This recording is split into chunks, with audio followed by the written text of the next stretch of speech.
सतगुरु परमात्मा से इस तरह से मांगो जिससे वो हमारे और निकट आ जाएं। दरअसल हम परमात्मा से, सतगुरु से वो मांगते हैं जिससे हम उनसे निकट आने की बजाय हम उनसे दूर होते चले जाते हैं। देखो, पहले भी लोग भजन बंदगी किया करते थे, लेकिन वो परमात्मा के, सतगुरु के बहुत निकट रहते थे। और हम अब ऐसा क्या करते हैं कि हम परमात्मा से, सतगुरु से दूर चले जाते हैं, जबकि हम रोज नाम का सुमिरन भी करते हैं, भजन भी करते हैं, समय मिलता है तो सत्संग भी सुनते हैं। तो हमारी निकटता और बढ़नी चाहिए, कम होने की बजाय। लेकिन हमारी निकटता बढ़ने की बजाय हम उनसे और दूर होते चले जाते हैं। तो पहले हमें चाहिए कि हम पहले के जो भक्त हैं या संत हैं उनके जीवन चरित्र पर थोड़ा ध्यान दें। भाई, पहले जो संत अपने परमात्म भक्ति किया करते थे या सतगुरु भक्ति किया करते थे, उनके सामने जो समस्या थी वो थी ज़रूरत की चीज़ों की अपर्याप्तता, वही पूरी नहीं होती थी। तो वो अपने सतगुरु से क्या मांगते थे? वो मांगते थे कि सतगुरु, हमें आपकी शरण मिल जाए और हम आपके नाम की कमाई करते रहें, आपकी निकटता हमारे साथ बनी रहे। लेकिन जो ज़रूरत की चीज़ें हैं वो कम से कम पूरी ज़रूर हों। ज़रूरत की चीज़ें, जैसे मैं किसी का कर्जदार ना रहूं। भाई, उस समय पेट भरने के लिए भी लोगों से कर्जा लिया करते थे। 2 वक्त की रोटी खाने के लिए भी उन्हें लोगों के आगे हाथ पसारना पड़ता था कि थोड़ा सा आटा मिल जाए, दाल मिल जाए, नमक मिल जाए। इस तरह की चीज़ें, ज़रूरत की चीज़ों के लिए भी उन्हें दूसरों के आगे हाथ पसारना पड़ता था, इसलिए वो दूसरों के कर्जदार बन जाते थे। तो वो अपने प्रभु से, परमात्मा से, अपने सतगुरु से ये गुहार लगाते थे कि ऐ मेरे दाता, मैं किसी का कर्जदार ना रहूं, मैं आपके चरणों की रजधूली बना रहूं। रजधूली का मतलब है कि मैं आपका दास बना रहूं। वो ये मांगते थे। और ये सब किस तरह मांगते थे कि ऐ दाता, जो रोज की चीजें हैं, जैसे थोड़ा सा आटा, सेर 2 सेर आटा 2 वक्त के लिए काफी होता था। थोड़ा सा घी मिल जाए, थोड़ी सी दाल मिल जाए, थोड़ा सा ईंधन मिल जाए, थोड़ा सा नमक मिल जाए, जिससे 2 वक्त का गुजारा हो जाए। पैरों में चप्पल मिल जाए, शरीर पर वस्त्र हो और सर ढकने के लिए छत हो। ये जरूरत की चीजें हैं, वो मांगा करते थे। इससे क्या था, उनकी जरूरत पूरी हो जाती थी और वो फिर सारा दिन भजन बंदगी में लगे रहते थे। इससे ऊपर वो कुछ नहीं मांगते थे। यदि फिर भी उन्हें थोड़ी बहुत चाह रहती थी तो वो चाहते थे कि एक छोटी सी चारपाई मिल जाए, एक तकिया मिल जाए, एक ओढ़ने के लिए सर्दी में चादर मिल जाए, और कुछ नहीं। अब आप समझो, पहले का जमाना और अब का जमाना। भाई, तब भी कलयुग की बात ही कर रहा हूं मैं, कोई मैं सतयुग की, त्रेता युग की, द्वापर की बात नहीं कर रहा। मैं केवल इसी कलयुग की बात कर रहा हूं। इस कलयुग में ऐसे अनेक संत महात्मा रहे हैं जो परमात्मा से केवल जरूरत की चीजें मांगा करते थे और उन्हें उम्मीद थी कि ये मांगकर वो अपने सदगुरु की चरण धूली यानी उनके सेवक बने रहेंगे और सारा दिन नाम की कमाई करते रहेंगे और परमात्मा और सदगुरु उनके निकट रहेंगे। अब इस तरह वो सारा दिन परमात्मा के, सदगुरु के प्यार में मस्त रहते थे। सारी जिंदगी, सारी रात, सारा दिन वो भजन बंदगी किया करते थे। यहां गौर से एक बात समझो, उस समय भक्तों के मन में कोई लोभ लालच नहीं था, केवल जरूरत की चीजें। अब आप सोचो, यदि आप भूखे हो, आपके शरीर पे वस्त्र नहीं है, आपके पेट में अन्न नहीं है, सर ढकने के लिए छत नहीं है, सर्दी के ऋतु में आपके ओढ़ने के लिए कोई चादर नहीं है, तो आप कैसे भजन बंदगी करोगे? कर पाओगे? नहीं कर पाओगे। लेकिन उस समय वो लोग केवल यही चीज मांगा करते थे। चाहे दे परमात्मा उनको सब कुछ दे, लेकिन मांगते केवल यही थे। भक्त को केवल नाम का सहारा था, भक्त को केवल गुरु प्यारा था, गुरु का नाम प्यारा था, गुरु भक्ति प्यारी थी, और कुछ नहीं। इसीलिए नाम और गुरु से जुड़े रहने की जो चीजें होती थी सिर्फ वही मांगते थे। वो सब नहीं मांगते थे जिससे मन माया की जाल में फंस जाए, संसार की जो मकड़ जाल है उसमें उलझ जाए। वे चाहते तो परमात्मा से ऐशो इशरत भी मांग सकते थे, वे चाहते तो राजपाट भी मांग सकते थे, लेकिन उन्हें इस मांगने से कोई क्या रोक सकता है? कोई नहीं रोक सकता। लेकिन वो इन्हें मांगकर अपनी भजन बंदगी दूर नहीं करना चाहते थे। परमात्मा की जो निकटता है, सदगुरु की जो निकटता है, उससे वो दूर होना नहीं चाहते थे। कबीर साहिब ने तो इस विषय में यहां तक कहा है, साईं इतना दीजिए जामै कुटुंब समाए, मैं भी भूखा ना रहूं साधु न भूखा जाए। इस बात से अच्छी तरह पता चल जाता है कि वो क्या मांगते हैं, क्योंकि मैं भी भूखा ना रहूं, केवल जरूरत की चीज ही तो मांगी। और यदि कोई दरवाजे पर भूखा आ जाए, कोई साधु आ जाए, कोई मांगने वाला आ जाए, तो मैं उसे भी इतना दे दूं कि वो भी भूखा ना जाए। अब बताइए, हम आज क्या नहीं मांगते और हमारे पास क्या चीज नहीं है? संत कभी बेटे बेटी मांगते? नहीं, संतों ने कभी बेटे बेटियां नहीं मांगे, कभी कोई राजपाट नहीं मांगा, पूरे संतों ने कभी मान बढ़ाई नहीं मांगी। इतिहास भरा पड़ा है, इतिहास के पन्ने पलटो, जिस युग के पन्ने पलटोगे वहां पर वक़्त के पूर्ण संत सदगुरु ने कभी भी इन चीजों की परमात्मा के आगे गुहार नहीं लगाई, क्योंकि वो चाहते थे, वो जानते थे यदि इन चीजों को मांगा तो वो परमात्मा से दूर होते चले जाएंगे।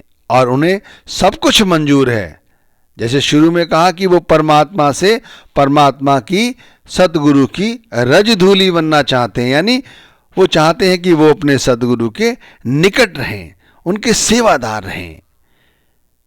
पर भाई अब हम एक तरफ, ये पुरानी विचारधारा हो गई, अब नई विचारधारा पे आ जाओ। हम क्या मांगते हैं सोचो, हम सभी एक जैसे ही तो हैं। हो सकता है हमारे रंग रूप अलग हो, हमारी बोलचाल अलग हो, लेकिन हम सब की जो दशा है, मनोदशा, वो एक सी है। नाम भक्ति और सांसारिक चाह दोनों एक साथ कैसे हो सकती हैं? कैसे नहीं हो सकती? इन विषय को समझो। सांसारिक चाह और नाम भक्ति दोनों एक साथ नहीं हो सकती। पहले जरूरत की चीजें मांगते थे जिससे हम भजन बंदगी बढ़ाएं, हमारी भजन बंदगी बढ़ती रहे, परमात्मा हमारे निकट रहे, अंग संग रहे। अब जरूरत की सभी चीजें हमारे पास पहले से ही मौजूद हैं, और जिनके पास मौजूद नहीं थी, मैं इस बात पर जोर दे के कह रहा हूं, समझने की कोशिश करना, जो लोग इस समय पेट भरने जैसी जरूरतों को, जो बेसिक नीडें थी, जो पूरी नहीं हो पा रही थी, भाई वो गुरु के सानिध्य में आने से सब पूरी हो चुकी हैं। से दो सेर आटा नहीं, आटों के भंडार हैं, दालों के भंडार हैं, ईंधन के भंडार हैं, नमक के भंडार हैं, धन है, इतना है, खुद भी खा लें, काफी रखा है। लेकिन अब यदि दरवाजे पर कोई साधु आए तो क्या उसे देने की इच्छा है? अब इच्छा नहीं है। पहले सब कुछ नहीं था, फिर भी परमात्मा निकट था, अब सब कुछ है।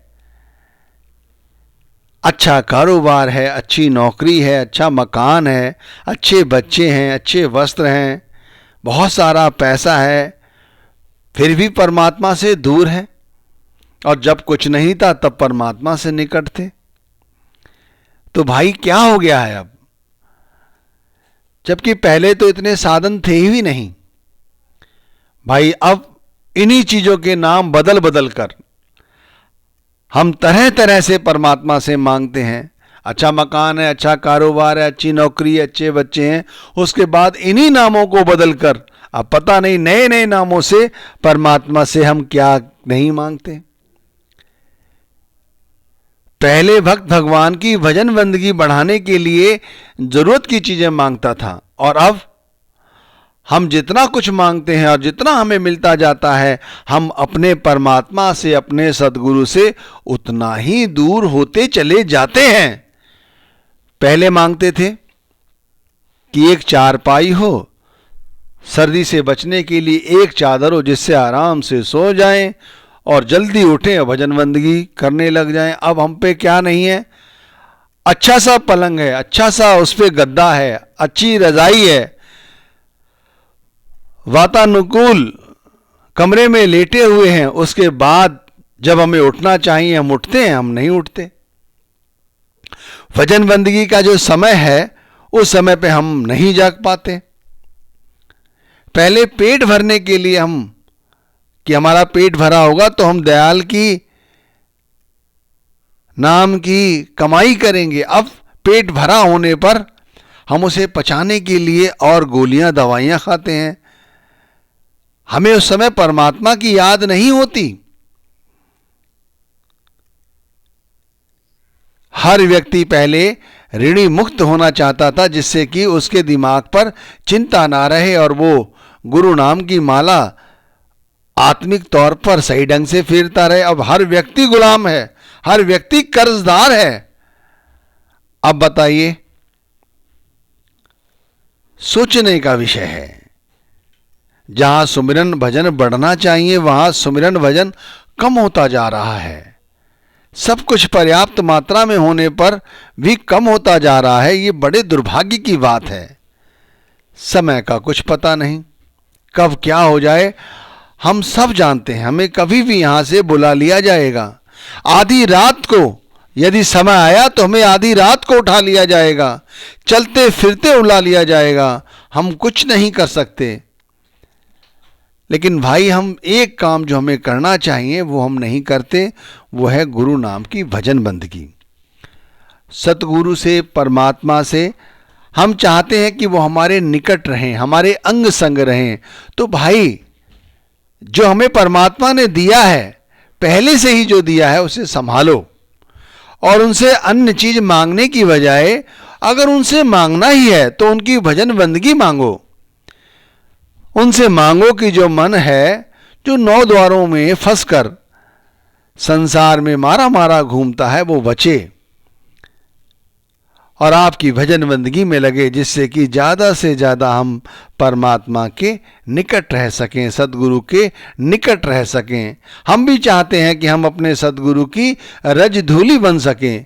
मैंने कहा रजधूली का मतलब है कि हम सदगुरु के सच्चे भक्त बन सकें, सच्चे सेवादार बन सकें। लोग रजधूली का मतलब कुछ और लगा लेते हैं। रजधूली का मतलब सिर्फ इतना ही है कि हम अपने सदगुरु के वफादार सेवादार बन सकें, सच्चे भक्त बन सकें। हमारे पास सब कुछ है, धन दौलत, रुपया पैसा, घर परिवार, समाज, देश, सब कुछ है। लेकिन यदि नहीं है तो अंतर में सदगुरु के नाम भक्ति करने की जो इच्छा है वो नहीं है। पहले इसी इच्छा को लेकर लोग सतगुरु से, परमात्मा से मांगा करते थे कि हमें पेट भरने के लिए अन्न दो, पेट भरा होगा तो हम आपकी नाम की भजन बंदगी कर सकेंगे।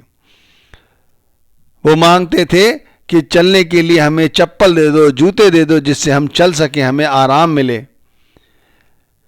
सर्द ऋतु में एक चादर मिल जाए, एक चारपाई मिल जाए, एक तकिया मिल जाए, ये मांगा करते थे, जिससे कि समय पर उठ के भजन बंदगी करें।